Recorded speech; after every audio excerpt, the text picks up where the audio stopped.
3. Sebelum itu kita kenalan dulu yuk. Perkenalkan, nama aku Novi Hardianti. Nama aku Felisa Zalianti. Nama aku Winangsi. Aku Nova Wijayanti. Nama aku Muhammad Abi Devan Putra. Aku Amara Ujarawiyah. Aku Naila Tengelita. Aku Azara Ulia. Aku Raffi Wibowo.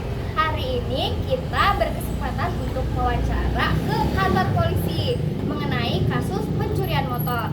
Teman-teman pasti udah penasaran kan? Ikutin kita terus yuk. Terima kasih adik-adik sekalian atas kehadirannya di Polsek Teluk Jambe Timur. Sebagaimana surat permohonan kalian yang masuk ke kantor ini, yaitu mewawancarai dengan terkait kasus curanmor dari SMA Negeri 1 Teluk Jambe ya. Iya, betul. Baik, kita langsung aja topiknya terkait kasus curanmor ya. Betul. Untuk di daerah Karawang sendiri nih Bapak, untuk pembukaan, seberapa sering sih terjadinya kasus pencurian motor sendiri? Ya, kasus curanmor di wilayah khususnya wilayah Teluk Jambe Timur memang cukup sering terjadi ya, dengan sasaran biasanya kos-kosan, dan alhamdulillah kita sudah beberapa kali bisa mengungkap ya. Kalau persentasenya sih biasanya ada 1-2 sehari ya, sudah ada. Cukup banyak berarti ya Pak. Menurut Bapak, apa sih faktor utama yang biasanya memicu terjadinya pencurian motor? Ya, curanmor ini adalah ya kejahatan yang beberapa faktor. Pertama dari orangnya sendiri ya. Dari beberapa kasus yang pernah kita ungkap, memang alasannya klasik ekonomi. Tapi dari pelaku-pelaku ini kita lihat juga masih pada muda, rata-rata itu nggak masuk akal. Jadi ini motifnya ya memang mencari uang dengan mengambil cara jalan pintas ya. Jadi itu yang sering terjadi. Biasanya pelaku curanmor ini berkelompok, minimal biasanya berdua ya, dan mereka memanfaatkan situasi market black, yaitu penjualan motor bodong di pesisir yang masih laku. Itu yang menjadi salah satu penyebabnya juga adanya permintaan ya, atau laku hasil motor kejahatan di pesisir gitu. Biasanya taktik apa yang dilakukan para pelaku saat mencuri motor? Ya, modus mereka atau taktik yang dibilang ada tadi ya, mereka memanfaatkan kelengahan pengendara motor, seperti biasanya tempat perbelanjaan ya. Mereka menggunakan bujur palsu ya, letter T umumnya. Letter T itu mereka punya kunci letter T yang telah dibentuk, yang punya pegangan, masukin drag dipaksa ya. Jadi ketika pemiliknya lagi belanja atau lagi di dalam rumah atau dalam kos-kosan, modus mereka disitulah beraksinya, memanfaatkan kelengahan pemilik kendaraan. Bapak bekerja, apa hal yang paling sulit saat menangani kasus pencurian motor? Ya, adik-adik sekalian, terkait kasus curanmor ini ya memang cukup dibilang harus perhatian khusus pengungkapannya kita, mengingat biasanya modusnya kan motor hilang gak ada yang melihat ya, gak ada saksi, betul nggak? Sering terjadi.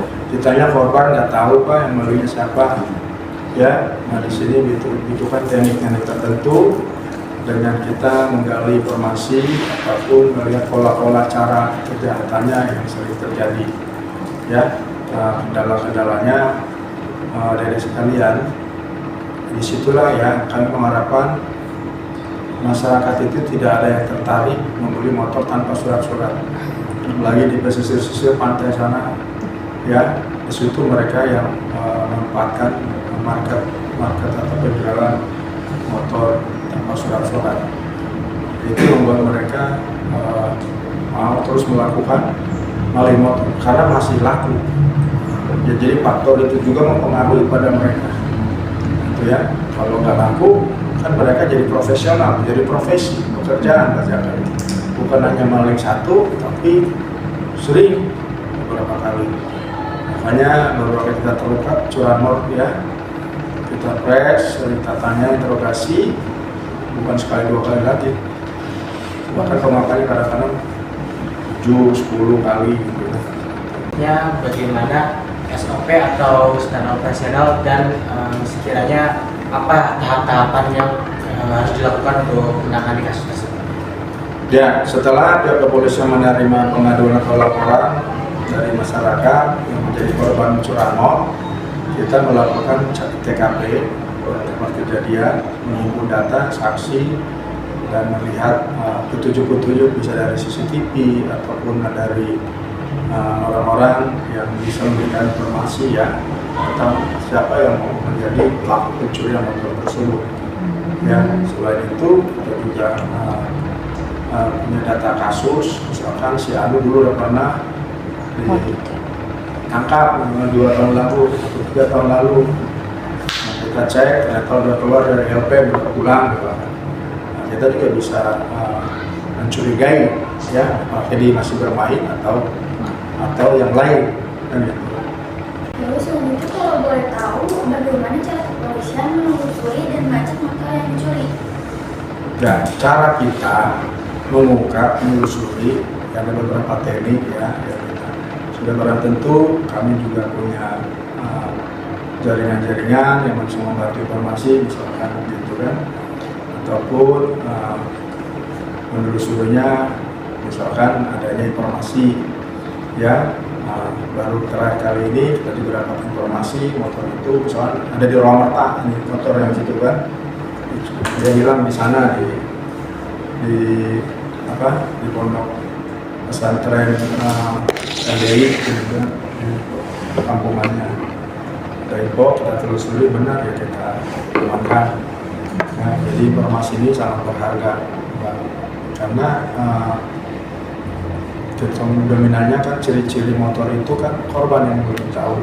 Nah, selain itu juga kita juga menyelidiki ya, mengarah pelaku ya, bisa mengacu pada CCTV ya, atau bisa dengan informasi ya, atau yang saya bilang tadi ya, karena banyak pelaku curanmor juga udah kita tangkap dan kami udah keluar dari penjara ya. Kadang-kadang kalau udah profesi deh mereka nggak tobat-tobat, ada yang 3 kali udah masuk, jadi makanya mereka nggak mau cari profesi yang lain, keenakan ya. Baik Pak, selanjutnya apakah masyarakat bisa membantu pihak kepolisian dengan memberikan rekaman CCTV pribadi jika ada kejadian pencurian motor di sekitar rumah mereka? Ya, justru itu yang salah satu kita harapkan apabila ada terjadi tindak pidana via curanmor, memang CCTV itu sangat membantu buat kita untuk bahan penyelidikan ke depannya, dan itu biasanya kita minta melalui flash disk, masukin ke flash disk ya dari CCTV-nya. Sering kita minta kalau ada CCTV itu. Selanjutnya, untuk pelaku pencurian motor biasanya dikenakan pasal berapa dalam KUHP dan apakah hukuman untuk pelaku tunggal dan pelaku kelompok sama? Ya, pasal yang sering kita terapkan, ya, ini kan secara umum namanya pencurian. Tapi pencurian itu ada beberapa pasal, ya, ada yang ringan, sedang, berat. Biasanya kita terapkannya itu 362 dan 363. Nah, pasal 363 itu pencurian yang dilakukan tangan sendiri, ya, misalkan dia kuncinya lagi nempel, langsung bawa mencuri juga kan, jadi tidak ada pengerusakan sendiri. Karena pasal pencurian namanya dengan pemberatan pasal 363 KUHP, ya, biasanya itu dirusak dulu, ada pemberatan kan, ada alat, dan lebih dari 1 orang atau minimal berdua itu ancamannya 7 tahun. Kalau yang tadi itu 362 ancamannya 5 tahun pidananya. Apakah ada langkah-langkah yang dapat dilakukan untuk mencegah terjadinya pencurian motor di masyarakat, Pak? Ya, Polsek Teluk Jambe Timur kami selalu terus ya membuat satu tahapan-tahapan langkah-langkah untuk mengingatkan semua masyarakat kita Teluk Jambe Timur ini agar bisa menjadi polisi bagi dirinya sendiri, artinya menjaga harta bendanya secara langsung melalui Babin Kamtibmas yang terus memberikan peringatan atau pemberitahuan agar ketika motor diparkir depan kontrakan, kos-kosan atau rumah kalau bisa jangan lama membuat kunci tambahan atau ganda supaya ketika orang itu niat maling tidak berhasil. Ya, jadi adik-adik sekalian, pelaku curanmor ini terus terang ya atensi khusus di kita karena memang kasihan masyarakat yang sering disasar, masih kredit kadang-kadang ya, terus kadang-kadang nggak semuanya mampu, sehingga kami juga intens bagaimana pola pencegahan preventif kita kedepankan juga ya, dengan mengingatkan baik melalui spanduk pernah ya, spanduk langsung melalui bapak-bapak Kamtibmas ya, biasanya sasarannya itu kos-kosan ya, yang kontrakan atau tempat perbelanjaan Alfamart, dan memang bukan hanya itu ada di sekalian, pernah kejadian juga di masjid ya, pernah gitu. Jadi maling motor ini sudah tidak mengenal tempat kadang, justru yang dimanfaatkan itu kelemahan ya, mereka kelemahan. Biasanya ada sekalian, makanya nanti ke depan juga nanti kasih tahu teman keluarga, mereka itu boncengan ya, pengakuan mereka beberapa kasus yang kita terungkap ya, pakai helm rapi ya, terus muter cari ya, mereka sudah menetapkan jenis motor yang akan ditarget pencuri. Nah, kemungkinan itu pesanan dari bandar atau penadah ya. Nah, carikan motor misalkan Mio, dia nyari itu. Nah, muter-muter, begitu ada di pinggir jalan dilihat lama, langsung lempet truk-truk. Nah, ya, jadi kami dari kepolisian Jawa Timur berusaha bekerja sama dengan masyarakat saling menjaga ya, supaya tidak lengah. Itu tadi salah satunya buat kunci ganda, supaya ketika dikiniin nggak bisa hidup, kan masing-masing tahu lah tekniknya. Ya deh ya. Kepada adik-adik yang sudah punya SIM, mengendarai motor ataupun di rumah di lingkungannya, tolong parkirnya tempatkan di tempat yang aman. Gunakan kunci ganda, gunakan kunci rahasia, gunakan GPS. Jadi berbagai macam cara itu harus kita lakukan, karena setiap kejahatan itu mereka hanya dua faktor niat dan kesempatan. Kalau niatnya pastikan mereka udah punya, tapi kesempatannya itu jangan kita kasih. Jangan kita kasihnya apa? Ya itu tadi seperti yang disampaikan oleh Pak Panit Binmas, jadikan diri kita ini jadi polisi bagi dirinya sendiri, yang bisa menjaga harta benda, menjaga dirinya, menjaga keluarganya, sehingga tidak menitipkan diri ini ke orang lain. Sehingga kalau dirinya udah bisa menjaga dirinya, tentunya keamanan ini akan lebih terbantu. Selain itu juga pengungkapan kasus curanmor juga butuh bantuan dari informasi masyarakat. Untuk itu sekecil apapun informasi, sampaikan ke Pak Polisi, ke Ibu Polisi, melalui WA, melalui datang ke Polsek, karena tanpa bantuan polisi tidak ada apa-apa. Terima kasih. Terima kasih juga bapak-bapak sekalian sudah bersedia kami wawancara. Untuk teman-teman semua, tetap waspada, selalu kunci. Ingat juga tadi untuk selalu sedia kunci ganda.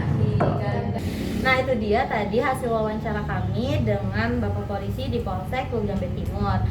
Teman-teman sekarang harusnya jadi tahu dong gimana berapa banyak kejadian kasus pencurian motor di Karawang, kemudian bagaimana cara menanggulanginya oleh Bapak Polisi. Jadilah polisi